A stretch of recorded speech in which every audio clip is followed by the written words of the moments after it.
Hola, bienvenidos a todos nuevamente a Masterminds Week. Este año, nuestro quinto año realizando este espacio tan interesante donde aprendemos con todos nuestros expertos. Este año nos acompañamos de 20 expertos internacionales durante toda la semana, así que estamos bastante agradecidos que hayan aceptado la invitación. Y hoy tenemos un tema muy especial que siempre sale a la conversación, como lo es los canales y los sistemas de gestión de denuncia. Y para eso tengo el agrado de que hoy nos acompañe Pablo Cordón, de quien voy a leer su biografía y quien nos va a llevar durante los próximos minutos a entender la importancia de este sistema para que nuestros programas de cumplimiento sean un éxito y ayudemos a nuestras organizaciones. Quiero contarles un poquito de Pablo Cordón. Él es un profesional especializado en temas de los programas de anticorrupción, ética y cumplimiento. Está certificado en el programa de LPAC por la Ethics and Compliance Initiative de Estados Unidos y cuenta con una completa formación sobre el principio de anticorrupción del Pacto Mundial de la ONU, entre otros estudios en la materia. Él cuenta con toda esta experiencia y se ha convertido en un referente de las empresas cumplimientos global, de las cuales es fundador y director de Latinoamérica para las empresas y compañías en toda Latinoamérica. Él es especializado en la consultoría en ética corporativa y cumplimiento, bajo modelos y metodologías para fortalecer la cultura de integridad empresarial y promover prácticas sostenibles. Está especializado también en tecnología que simplifica el cumplimiento normativo y la gestión de riesgos mediante inteligencia artificial generativa, ayudando a las empresas a reducir costos, prevenir pérdidas y fomentar una cultura ética para crecer de forma sostenible y competitiva. Además, en entrenamiento práctico y formación efectiva personalizada para los grupos de interés. Ha sido y es profesor invitado en cursos de ética aplicada en diversas universidades de Latinoamérica y cámaras de negocios de México, Centroamérica y el Caribe, además de ser columnista en varios periódicos y revistas de Latinoamérica. Así que, Pablo, bienvenido a tu espacio. Hoy no como moderador, como has estado estos otros días, sino como nuestro y nos vas a ayudar muchísimo a todas las organizaciones que hoy participan a entender un poco de esta ISO, que da ciertos lineamientos, pero sobre todo en cómo aterrizarlo y llevarlo a las organizaciones para que sume un valor estratégico. Te dejo entonces la palabra. Muchísimas gracias, Ingrid. Buenos días a todos y gracias por acompañarme en esta conferencia, esta charla. A mí me gusta mucho, para los que me conocen y para los que no me conocen, saben que me encanta platicar, que esto no solo sea una charla, una conferencia, sino que también sea algo participativo y que me pregunten dudas que puedan ir teniendo. Yo voy a estar atento, si acaso a mí se me pasa a leer alguna pregunta, seguro alguien del equipo me lo va a hacer ver. Así que en ese sentido, por favor, siéntanse libres de poder preguntar, que a mí me va a encantar poder hacerlo. Así que, bueno, vamos a empezar. Voy a compartirles mi pantalla. Solo quisiera que me confirmen que ya se está viendo la pantalla. Sí, ya la vemos. Ahora ya no la vemos. Ahí está, ahora sí. Aquí, ahí está. Ahora sí. ¿Sí ya se puede ver? Sí, ya la vemos. Perfectísimo. Bueno, entonces empecemos. Una de las cosas que creo que nunca les he contado es que soy medio aficionado a las películas de Marvel y toda la saga de Avengers. Y bueno, y para los que les ha gustado esto y para los que le han seguido la pista, van a reconocer muy bien esta escena. Si no, se las cuento. En esta escena, Doctor Strange está viendo posibles escenarios para salvar al mundo, básicamente, ¿verdad? Entonces, pasando por ahí, Doctor Strange vio qué pudo haber pasado en uno de los universos paralelos con Enron. Y eso es lo que quiero comentarles hoy. Eso, obviamente, pues es una forma que quiero compartir con ustedes, que pareció llamativo, que ojalá les guste. Entonces, en este universo paralelo, mientras que Doctor Strange estaba viendo qué estaba pasando para salvar al mundo, ¡pum! Se enfocó por aquí y dije, oh, ve qué interesante. Y miren qué pasó aquí. Noticia de última hora. Se ha confirmado la separación inmediata de los ejecutivos de Enron tras una exhaustiva investigación forense. Los detalles completos están surgiendo ahora mismo. Miren, vio que Enron había tenido ya su escándalo, ya había sido, pero sorprendentemente lo que empezó a suceder fue que empezaron a separar a los ejecutivos, empezaron a tomar acciones correctivas y unas semanas después, esta fue la noticia. Desde la valiente denuncia anónima hasta la purga de la junta directiva, Enron promete ahora una era de total integridad y transparencia corporativa. Wow. Entonces, ¿qué sucedió? Enron dijo, no, un momento, aquí vamos a hacer cambios, vamos a hacer que las cosas funcionen bien y ya no quebró. Y pocos años y algunos años después salió este documental, este reportaje documental chiquitín. En el año 2000, una joven analista descubrió una anomalía en Enron. En lugar de ignorarla, utilizó un canal de denuncias anónimo para reportar sus hallazgos. Este acto de valentía fue el primer paso hacia un cambio monumental. Un comité de auditoría independiente recibió el informe demoledor. En lugar de negarlo, decidieron realizar una investigación forense externa. Garantizaron protección a quienes se atrevieran a hablar, transformando el murmullo en un coro de verdad. El Consejo de Enron enfrentó la verdad con valentía. Separaron a los directivos tóxicos y comunicaron la verdad al mercado. Además, crearon un comité de ética y transparencia, asegurando un cambio profundo en la cultura corporativa. El impacto de las acciones de Enron fue más allá de la empresa. Arthur Andersen también se reformó, reconociendo sus fallas y optando por una catarsis pública. Se reinventaron, demostrando que la transparencia es clave para la supervivencia. El sistema de denuncias se convirtió en los bonos para recompensar la calidad y sostenibilidad. Enron dejó de ser un símbolo de codicia desmedida y se transformó en un ejemplo de buen gobierno corporativo. La historia de Enron pudo terminar en cenizas, pero dejó lecciones valiosas. El coraje de un individuo y la integridad de un consejo demostraron que el buen gobierno corporativo es esencial. Un sistema de denuncias puede ser el héroe inesperado. Recapitulando, vimos cómo la valentía y la transparencia transformaron a Enron. La verdad se convirtió en la única estrategia viable a largo plazo. Este caso nos enseña que enfrentar la verdad a tiempo puede salvar cualquier organización.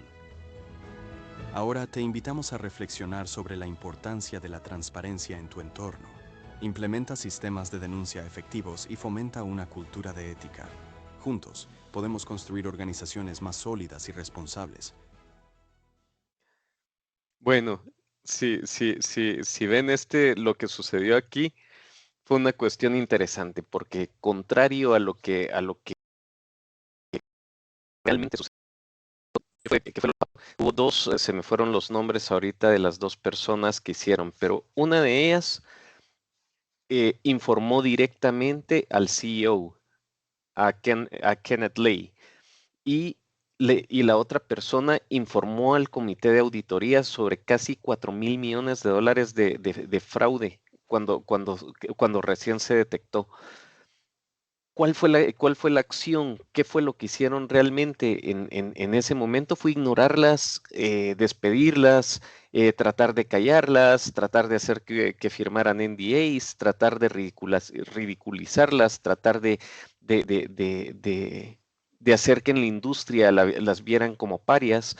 En fin, para los que quieren conocer un poquito más de qué pasó ahí, les puedo dejar algo por aquí.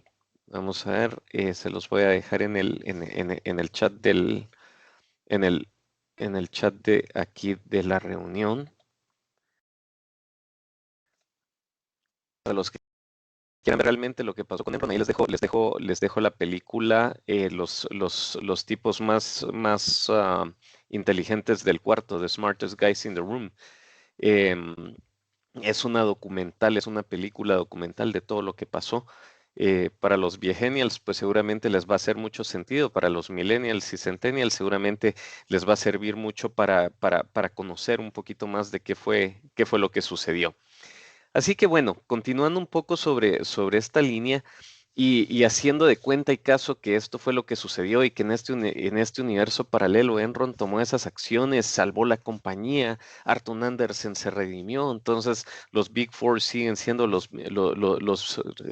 bueno, siguen existiendo los Big Five porque Arthur Andersen era uno de ese grupo selecto.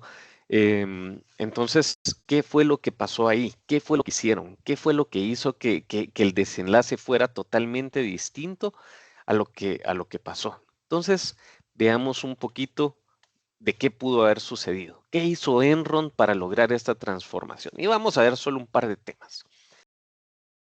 Entonces, para que un sistema de funcione bien, fíjense que todo lo que vamos a platicar aquí, aunque no me voy a ir punto por punto en la 37002, todo lo que les voy a platicar es parte de lo que está en la 37002 y digo claramente es parte, por eso dice ahí chiquito entre paréntesis solo un par de temas, es porque la 37002 es muchísimo más extensa y nos tomaría muchísimas horas platicar de ello. Pero como hoy solo le vamos a dar un plumazo, vamos a ver temas importantes que hizo Enron en este mundo paralelo para salvarse. Uno de los primeros temas que hizo fue comprender a sus grupos de interés, entender quiénes eran, con quiénes estaban hablando. A nivel general, el grupo principal de cualquier grupo de interés, de cualquier organización, son sus colaboradores. Entonces, pero cuando hablamos de colaboradores no nos podemos quedar solo en pensar, bueno, tenemos empleados y eso es un grupo de interés. No, para el éxito en general de un programa de ética y cumplimiento, para el éxito en general de la promoción de un sistema de denuncias, tenemos que entender quiénes son nuestros grupos de interés, porque no solo tenemos que asegurarnos que todos sepan y todos comprendan que existen los sistemas de denuncia, sino también tenemos que asegurarnos que sepan qué hacer en cada uno de los casos.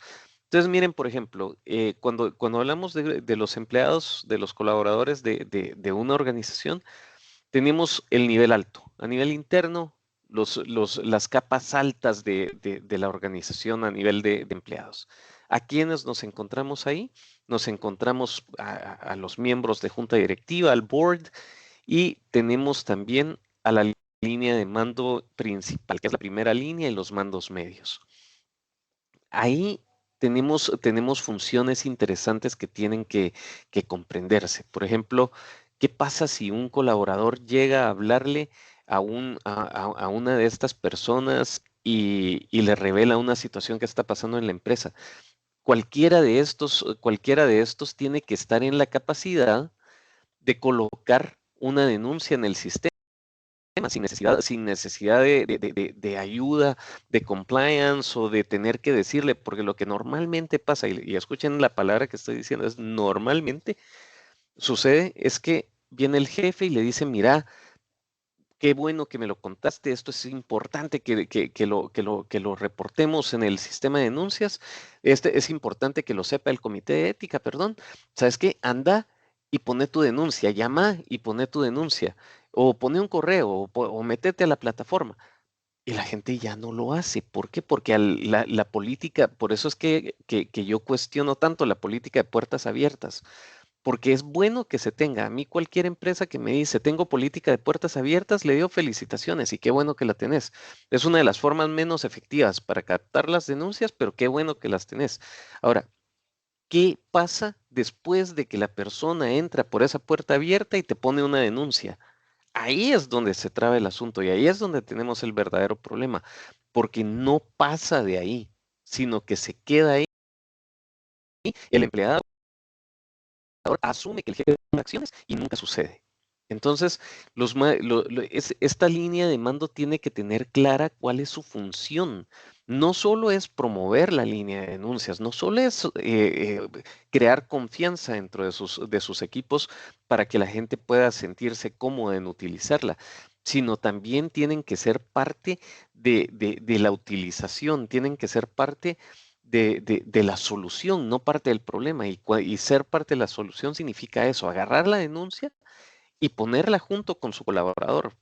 Decirle, ok, perfecto, sentémonos aquí, voy a abrir el sistema de denuncias y vamos a ir poniendo la denuncia aquí.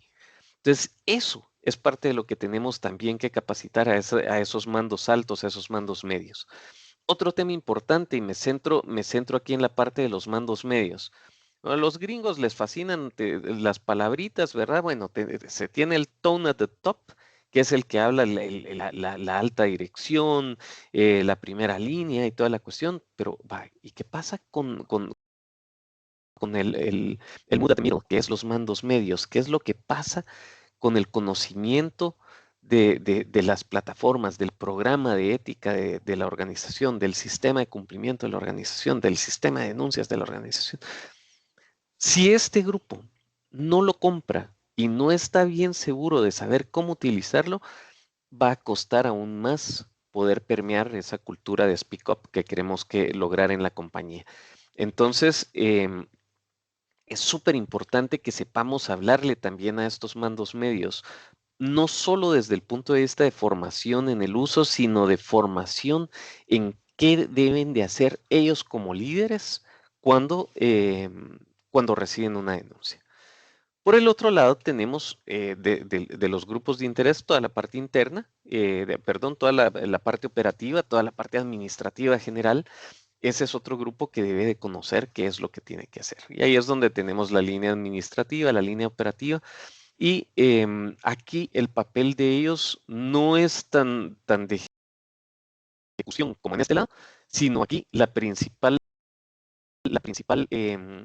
función que ellos tienen es la denuncia, la comunicación, convertirse en los ojos de la alta dirección de qué es lo que está sucediendo.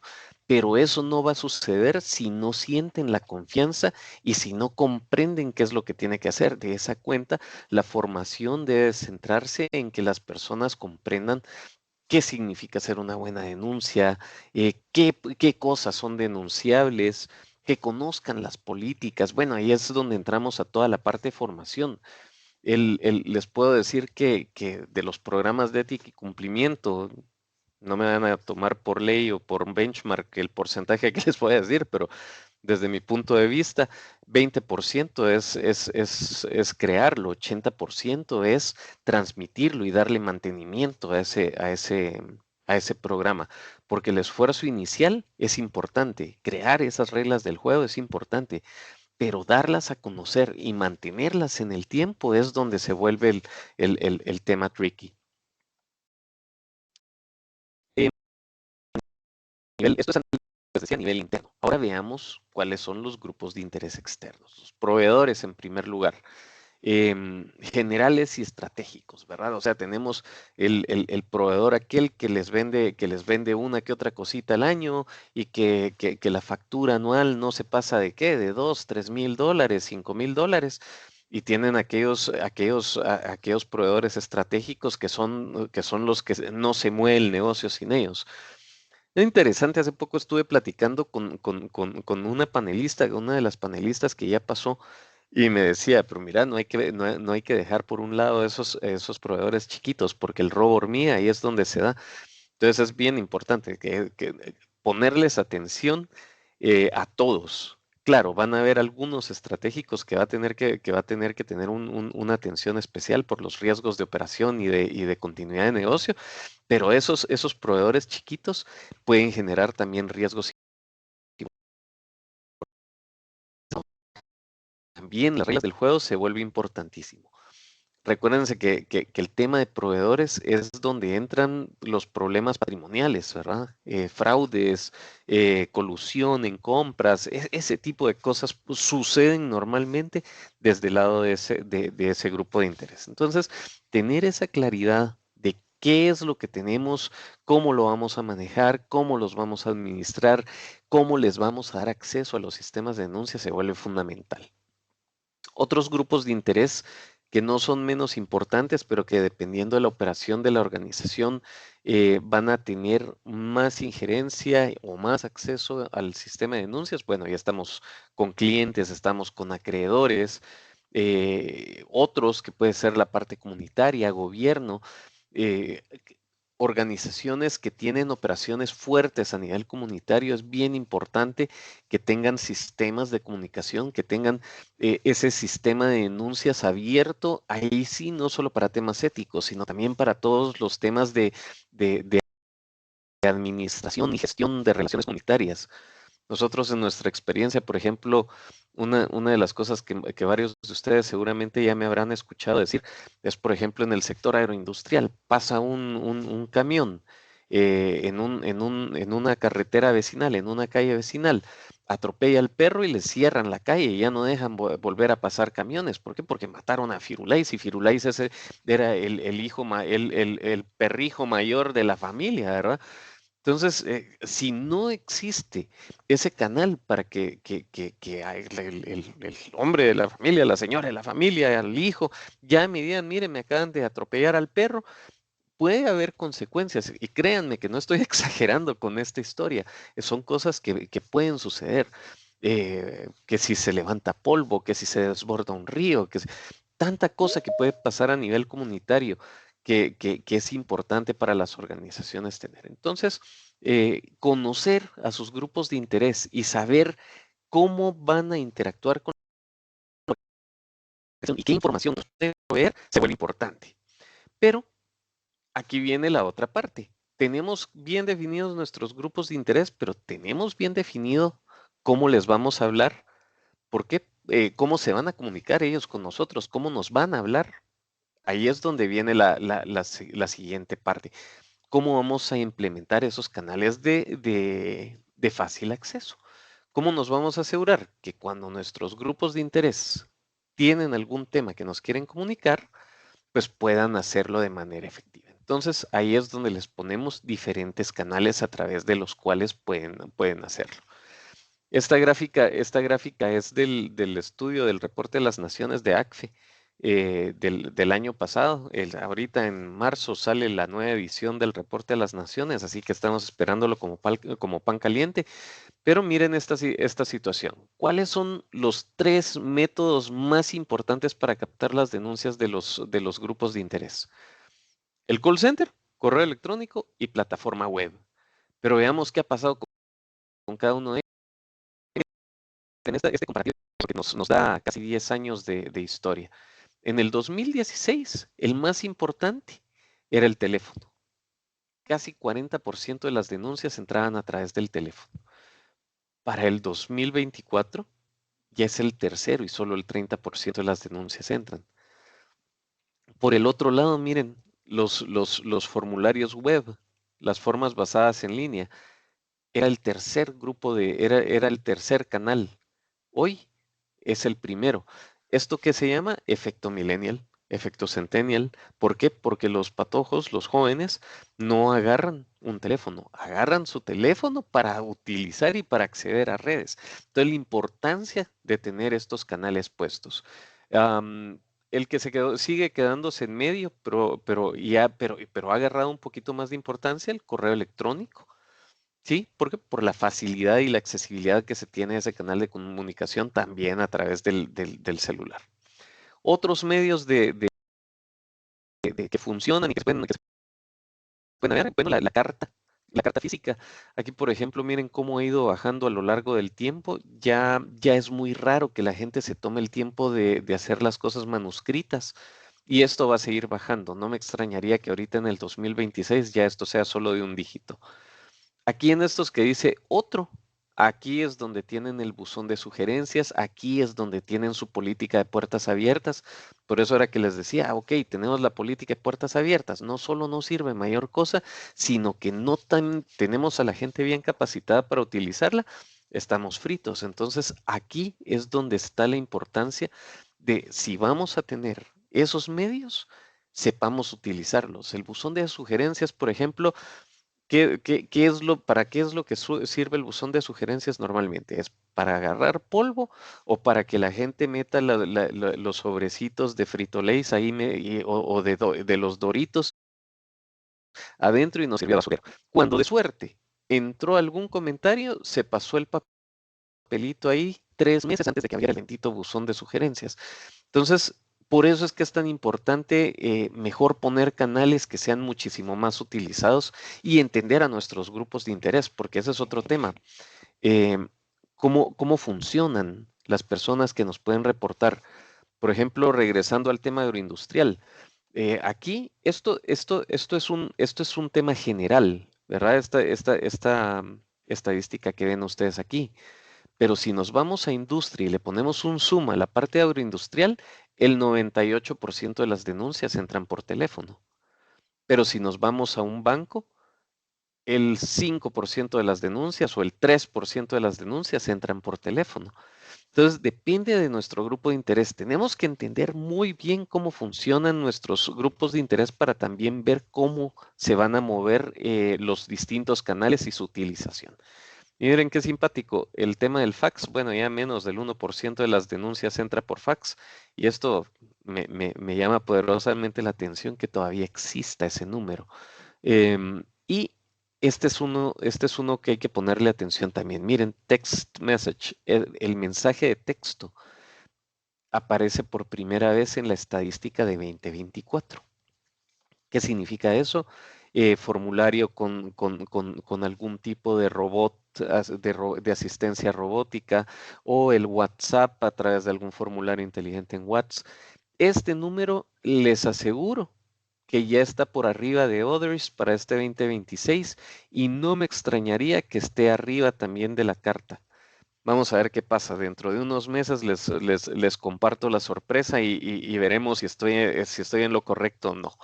Pero yo sí creo que este mensaje de texto ya va a estar por aquí para el estudio de este año. Entonces, tenemos que entender bien cómo le ponemos, y esto era lo que les decía también, tenemos que entender bien qué canal le vamos a poner a nuestros grupos de interés. Porque ¿quiénes son los que denuncian? Bien, 52% son empleados. Este que es anónimo, que no se identificó, les podría decir que el 95%, si no es que más arriba, también es empleado. O sea que este 52 tranquilamente le podemos pasar 14, que ya son 66% de empleados. Aparte tenemos los clientes que también reportan, los proveedores, y aquí se vienen otras categorías. Entonces, tener canales accesibles. ¿Cómo nos aseguramos que las personas conozcan qué canales tiene a la mano? La capacitación, ahí es donde viene el tema de formación, ok. No solo es de formar a la gente en los valores, por supuesto, tenemos que formar a la gente en los valores, tenemos que formar a la gente en las políticas, pero por ejemplo, una parte fundamental de todas las políticas de conducta es cómo puedes denunciar irregularidades sobre esta política, el sistema de denuncias. Tener en toda la comunicación. Terminamos de comunicar valores y el valor A, y entonces nuestro valor es el A y la forma de vivir el valor A es A, B, C y D. Y si ves que en algo, que alguna persona no está viviendo el valor correctamente o de acuerdo a lo que se espera de él, puedes reportar a través de este sistema de denuncias. Entonces, claro, información clara para los grupos de interés sobre qué pueden denunciar y cómo pueden denunciar. Eso se vuelve, o sea, no solo es decirles hay un sistema de denuncias, sino hay que decirles existe el sistema de denuncias, funciona de esta manera y puedes denunciar cuando veas que sucede A, B, C y D. Entonces, ese tipo de capacitación es la que es importantísimo para la gente. Hace poco justo estaba en México y me acerqué me acerqué a la tienda de uno de nuestros clientes y me puse a platicar haciéndome el loco, para los extranjeros hacerse loco es hacerse el incógnito, ¿verdad? Para los no guatemaltecos. Entonces me acerco y me pongo a platicar con este muchacho y le digo, mira, ¿y qué pasa si tu compañero acosa sexualmente a tu otra compañera? Y tú te das cuenta y ella no quiere hacer nada y no quiere decir nada, ¿tú qué haces? Ah, no, pues yo sí hablaría. ¿Y cómo lo haces? Pues no sé, trataría de buscar a mi jefe. ¿Y qué pasa si tu jefe es el mejor amigo del que está? Ala, no sabría qué hacer. Entonces, el importantísimo que la gente sepa cómo puede poner una denuncia y por qué la va a poner. Ahí puse a prueba precisamente la capacitación y creo que hay oportunidades interesantes para esta empresa para poderlo hacer. Entonces, es bonito cómo podemos entonces dar a conocer los canales, cómo vamos a dar a conocer para que funcionen adecuadamente. Ahora, aquí viene otro tema que es importante cuando hablamos de los sistemas de denuncias. Como les digo, hoy no vamos a ver en una de esas el proceso lógico y con todas sus aristas y viendo todos los temas. Voy a tratar de quedarme en temas que considero son importantes para poder platicar con ustedes hoy. Y el siguiente punto es el triaje. ¿El triaje qué es? El triaje es poder decir cuál es la gravedad de esta situación. El triaje lo que me dice es, ok, me entran dos casos a la vez, ¿a cuál le debo poner más importancia? Y este término surge surge desde las guerras napoleónicas, en donde viene un médico, se me olvidó el nombre también de este médico ahorita, pero fue tan importante para Napoleón que hasta le dio en aquella época un premio de 5,000 francos. Imagínense en 1800 recibir un premio de 5,000 francos, debió haber sido bastante plata. ¿Por qué fue que lo premiaron? Porque en aquella época le daban prioridad a un herido por dos cosas, o por título nobiliario o por rango en el ejército. Entonces podían tener a un soldadito, o sea, que se le estaban saliendo las tripas y que necesitaba atención urgente, pero que todavía lo podían salvar. Pero llegaba el muchacho con un rasponcito de bala en el hombro, pero como tenía título nobiliario, entonces se iban a ayudar al del título nobiliario. Entonces este médico dijo, no, hasta aquí llegamos con títulos, hasta aquí llegamos con esas vainas, vamos a empezar a atender a la gente por gravedad. Y así fue como se acuñó el término de triaje.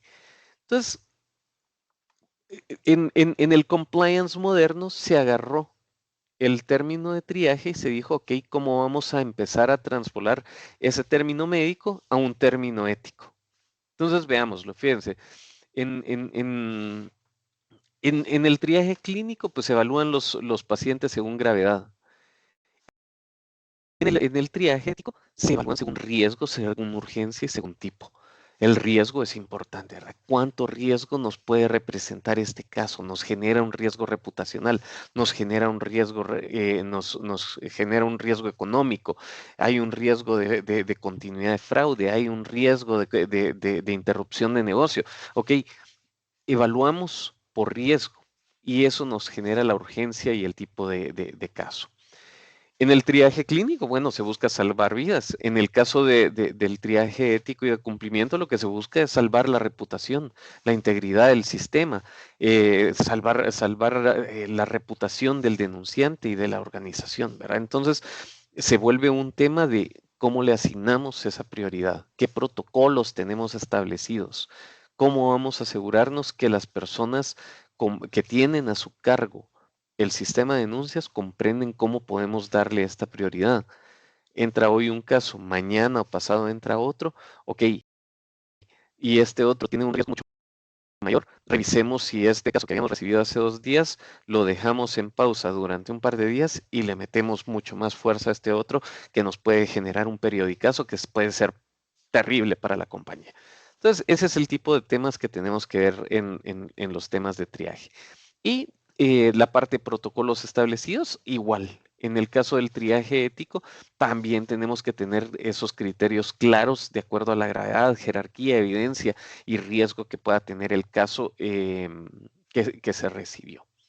Entonces, miren qué interesante esto. ¿Cuáles son los errores comunes en los temas del triaje y qué consecuencias tiene? Veamos, miren. em, Tratar todos los reportes como iguales. No podemos hacer eso. No todos los reportes son iguales y tienen prioridad y tienen mayor peso dependiendo del riesgo que le generan a la organización. Desestimar casos por intuición o sesgos personales, tampoco nos podemos dar ese lujo. Todos los casos, una de las cosas que tenemos que tener claro, que en los programas de ética y cumplimiento no hay ningún caso irrelevante. Van a haber casos, yo lo sé, y ustedes me están diciendo, pero Pablo, ¿por qué vamos a perder el tiempo si ya sabemos que aquel es un gritón y nos entró, nos entró el caso que el jefe le gritó a su colaborador y ya sabemos que es cierto? Entonces, ¿por qué vamos a meterle tiempo? Porque puede ser que alguien se esté agarrando de esos antecedentes o de ese mal carácter que tiene el cliente, que tiene este jefe, para poder hacerle daño, para poder generar una denuncia falsa y tratar de tomar cierta represalia en contra de él. Eso lo hemos visto. O sea, no me estoy inventando este caso, ese es el caso que hemos visto. Entonces, por eso es que es tan importante no desestimar y aunque sepamos que tiene, que tiene rasgos verdaderos ese caso, siempre comprobémoslo. Acuérdense del principio de presunción de inocencia. Ese es un principio, ¿cómo se llama? Constitucional. Y es fundamental no solo en la Constitución de la República, sino también en los programas de cumplimiento. No nos podemos ir a ciegas a tomar acciones en contra de una persona. Siempre tiene que existir esa verificación. Aquí estaba viendo si había alguna pregunta en el chat y no hay nada. Ahí se acuerdan que yo feliz de la vida de poder atender cualquier consulta, pregunta. Canalizar a las personas equivocadas. Ok, cuando nosotros hacemos el triaje, también tenemos que comprender qué riesgos puede tener este caso, ¿sí? ¿Qué pasa si tenemos un caso en donde hay un tema patrimonial en un área operativa y vemos que hay varias personas de la misma área involucradas en el caso? La probabilidad que el jefe esté involucrado, pues podría ser alta. Entonces, tenemos que estar seguros que esa persona no tiene un conflicto de interés en el caso antes de asignarla. O si queremos curarnos de salud, mejor le pasamos el caso a otra persona para que haga esa investigación. Pero ya ahí tenemos que tener claridad que no podemos canalizar los casos a la persona equivocada porque nos puede generar un conflicto de interés. Y otro tema, no registrar correctamente la información inicial. Para hacer un buen plan de investigación, para poder generar una buena investigación, tenemos que tener bien definida la información inicial que tenemos, con qué contamos. Entonces, al momento de hacer el triaje, no podemos darle alta prioridad a una situación que no está bien sustentada, porque lo más probable es que ese caso, y eso es algo muy común también, por eso se llama errores comunes, cuando nosotros no capacitamos bien a nuestra gente y nos dicen, mire, en la planta están robándose las cajas, y esa es toda la denuncia. Así de ambiguas pueden recibirse, no se preocupen. Si ya las recibieron así ambiguas, ahorita seguramente muchos de ustedes tendrán una sonrisa y decir, sí, es cierto. Y para los que no les ha pasado, ya les va a pasar. Entonces, cuando no capacitamos bien a nuestra gente, es muy común que recibamos denuncias así de ambiguas, así de poca información y con pocos elementos para poder trabajar. Ni siquiera nos dejan algún indicio para poder investigar. Entonces, el hecho de poder tener claramente definida la información inicial con la que contamos nos va a permitir dar el siguiente paso. Entonces, uno de los errores comunes es no ordenar esa información y poder asignar y poder leer en esa información cuáles son los gaps que tenemos y entender si tenemos la oportunidad de poder cerrar esos gaps con el denunciante. Cuando el denunciante se identifica, es fácil, porque cuando el denunciante se identifica tácitamente nos está diciendo, pregúntenme. Es muy raro que una persona se identifique y que no quiera que le pregunten. Pasa, pero de vez en nunca. Normalmente la gente está dispuesta a dar más información. El problema es cuando la denuncia es anónima, porque cuando la denuncia es anónima no podemos hacer ya nada más. Lo más probable es que una denuncia casi monosílaba que les comenté ahorita, la vamos a tener que desestimar, ¿verdad? Entonces, entender qué información recibimos. ¿Cuáles son las consecuencias? Miren, cuando no tenemos un proceso de triaje bien definido, podemos perder la confianza en la línea ética. ¿Por qué? Porque no estamos asignando los casos adecuadamente, se nos están yendo los tiempos, estamos desestimando casos que en una de esas sí pudimos haber atendido correctamente. La inacción ante situaciones graves, ¿verdad? ¿Qué pasa? Tengo una situación grave. Miren, ayer estábamos riéndonos con tristeza con unas personas porque se tocaba el tema del denunciado, aquel que es muy importante para la organización y que por eso no podemos hacer nada en contra de esa persona. Miren, esos privilegiados son los primeros que se tienen que ir porque son los que matan la credibilidad del sistema. Sanciones legales por omisión de deberes, ok, sí. Si nosotros tenemos un caso que tiene riesgos legales inmersos y no tomamos las acciones correctas, podemos tener multas, podemos tener sanciones, podemos tener, o sea, ¿cuánto nos puede costar una defensa legal? Todos esos costos asociados a esa inacción. Y la parte del daño cultural, ¿verdad? Denuncio, pero no pasa nada. Entonces, ¿qué sucede? Se pierde credibilidad en el sistema y ya nadie quiere hacer nada más. Entonces, cosas que hizo Enron en este mundo paralelo fue afinar su sistema de triaje. Qué rápido se nos fue el tiempo, ¿eh? ¿Hasta aquí alguna pregunta en el chat? No, ninguna pregunta en el chat. Ok, continuemos entonces. Nombrar y formar un código de ética. Uy, madre santa, ¿yo aquí qué hice? Ahí está. Aquí está. Nombrar y formar un comité de ética. Esa fue otra de las tareas que hizo Enron en este mundo paralelo. Entonces, ¿cuáles son las acciones que debe llevar a cabo un comité de ética? Bien, y esto es interesante porque cuando platicamos con personas que forman parte de comités de ética, lo típico es que me digan algo parecido a esto. Mira, yo solo recibí una carta de la alta dirección en donde me decían que ahora soy parte del comité de ética. Felicitaciones, te queremos, confiamos en ti. Chao. ¿Y qué más? No, solo eso. Entonces, ¿qué pasa?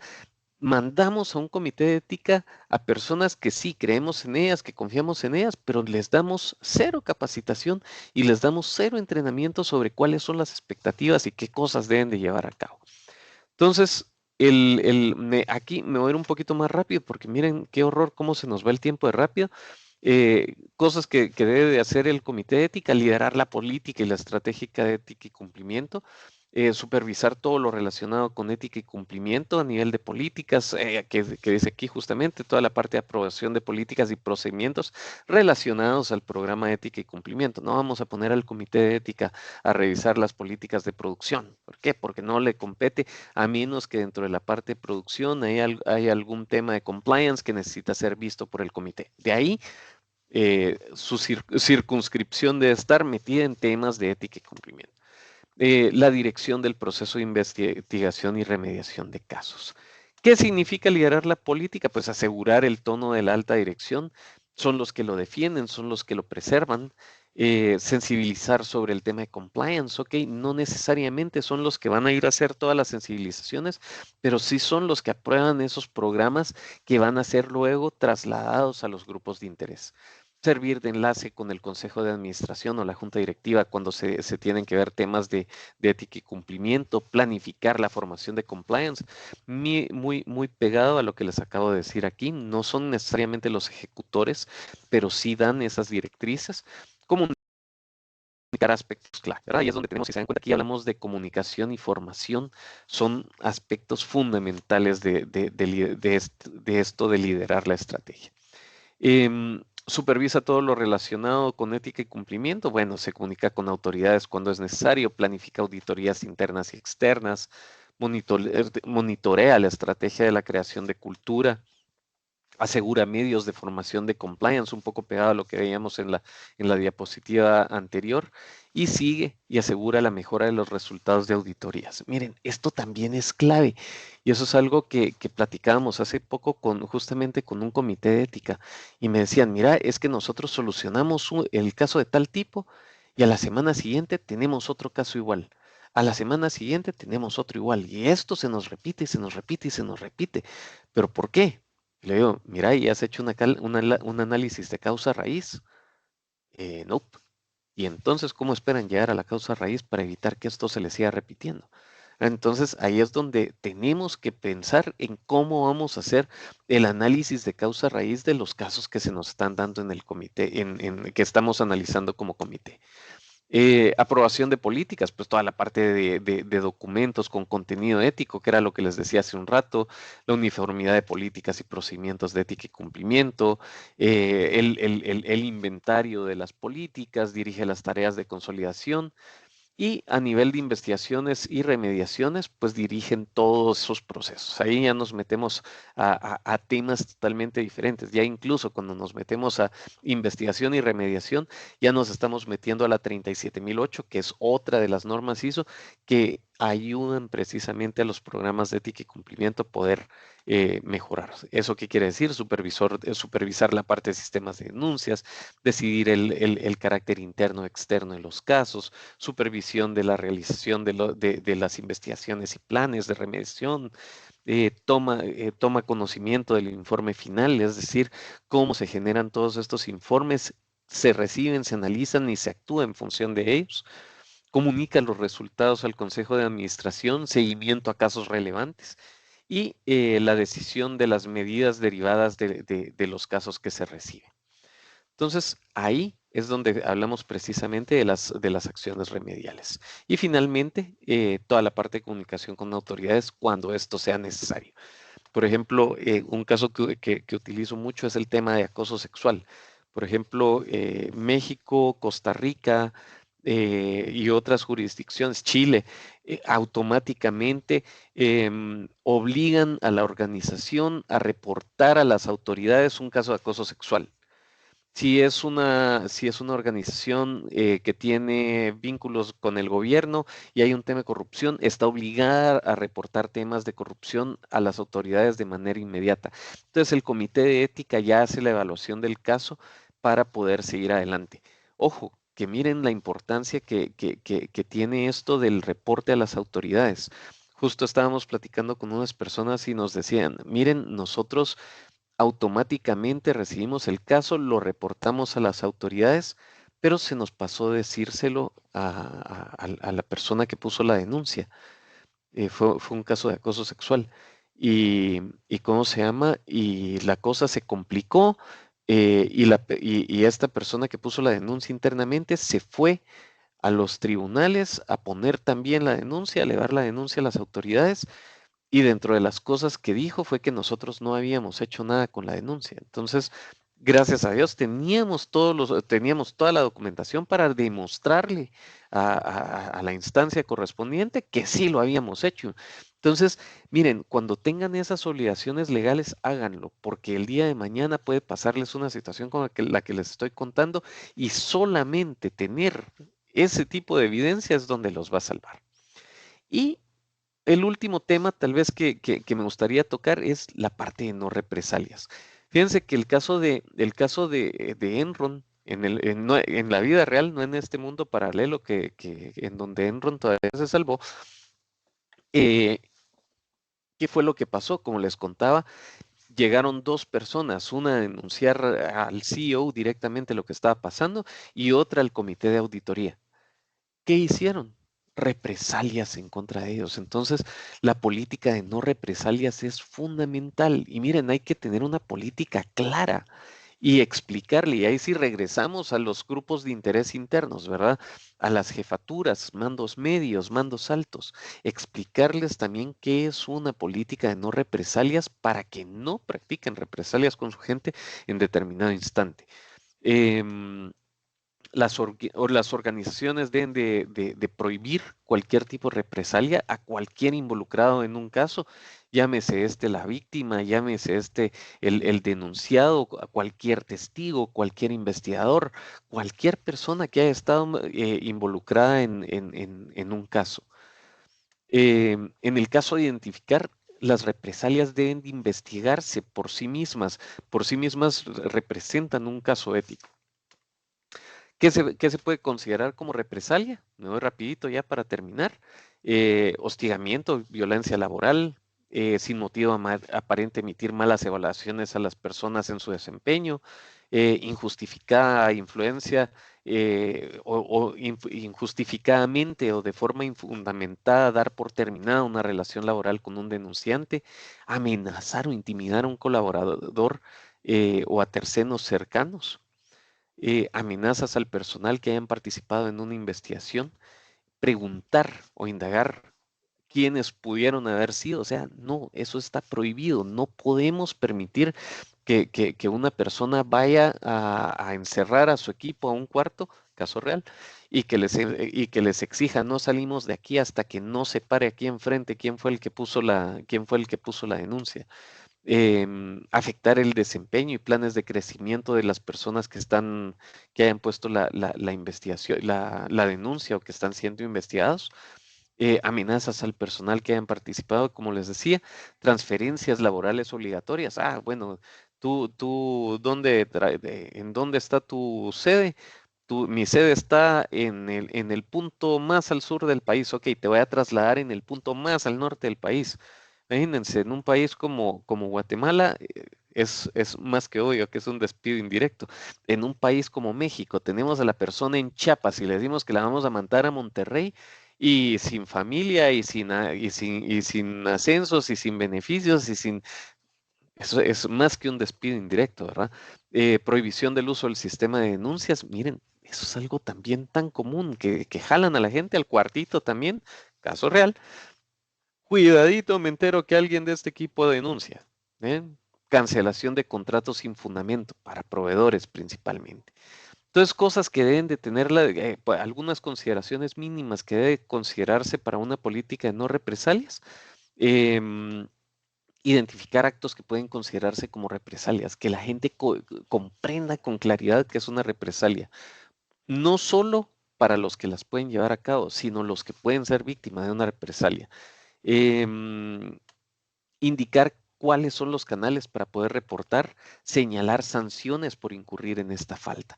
Y miren, un tip interesante que pueden tomar es de manera aleatoria agarrar casos que hayan investigado, que hayan resuelto, y a los 6 meses, a los 8 meses, revisen qué pasó con las personas que estuvieron involucradas en ese caso. Se van a llevar sorpresas interesantes, van a darse cuenta que o despidieron a los 5 meses a la persona o la persona renunció de manera muy, muy, muy rara, que hubo otras acciones en contra de otras personas, que no hubo ascensos, que no hubo aumentos salariales para personas que pudieron haber estado involucradas. Miren, háganlo, porque eso puede ayudarlos a descartar cosas. Entonces, en ese mundo paralelo, estas fueron cosas que llevó a cabo Enron. Así que bueno, espero que haya sido de utilidad la información que les acabo de compartir y no sé si todavía nos da tiempo para una pregunta antes de conectarnos ya al panel con nuestros invitados. Como anuncio parroquial, por si alguno quiere poner o escribir una pregunta para mientras, en 5 minutos iniciamos el panel ya con nuestros invitados, donde vamos a hablar también de sistemas de denuncias, vamos a ver la precisión de nuestros invitados, panel de lujo, no se lo pierdan. Van a ver puntos bien interesantes que definitivamente no toqué aquí y con perspectivas totalmente de vanguardia para todos ustedes. Así que no se desconecten ahorita que termine mi conferencia.